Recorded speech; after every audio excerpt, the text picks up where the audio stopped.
ಜೈ ಶ್ರೀರಾಮ್, ಶ್ರೀಮಾತ್ರೇ ನಮಃ. ಎಲ್ಲರಿಗೂ ನಮಸ್ಕಾರ. ಮತ್ತೆ ಒಂದು ಧರ್ಮ ಸಂದೇಹ. ಸ್ವಾಮಿ, ಆಗಸ್ಟ್ 28 ಬರ್ತಾ ಇದೆ, ಅವತ್ತು ರಕ್ಷಾಬಂಧನ ಇದೆ. ರಕ್ಷಾಬಂಧನ ಮಾಡ್ಕೋಬೇಕಾ ಬೇಡ? ಗ್ರಹಣ ಅಂತ ಹೇಳ್ತಾ ಇದ್ದಾರೆ, ಚಂದ್ರಗ್ರಹಣ ಇದೆ ಅಂತ ಹೇಳ್ತಾ ಇದ್ದಾರೆ. ನೋಡಿ, ಚಂದ್ರಗ್ರಹಣ ಅನ್ನೋದು ನಮಗೆ ಆಚರಣೆ ಏನೂ ಇಲ್ಲ. ಚಂದ್ರಗ್ರಹಣ ಅಂತಕ್ಕಂಥದ್ದು ನಮಗೆ ಕಂಡು ಬರೋದಿಲ್ಲ. ಆಗಸ್ಟ್ 28ನೇ ತಾರೀಕು ಭಾರತ ದೇಶದಲ್ಲಿ ಚಂದ್ರಗ್ರಹಣ ಆಚರಣೆ ಇಲ್ಲ.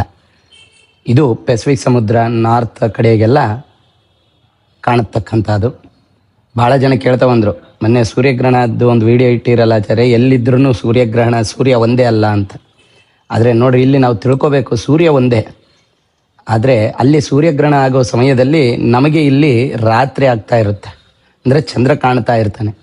ಇದರಿಂದ ನಮಗೆ ಗ್ರಹಣ ಅಂತಕ್ಕಂಥದ್ದು ಆಚರಣೆ ಬರೋದಿಲ್ಲ. ಅದೇ ಥರನೇ ಚಂದ್ರಗ್ರಹಣವೂ ಅಷ್ಟೇ.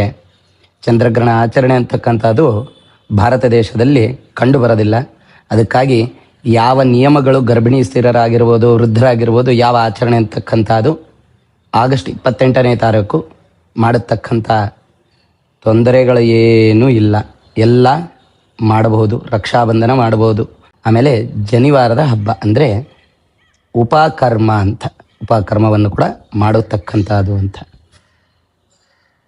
ಜೈ ಶ್ರೀರಾಮ್.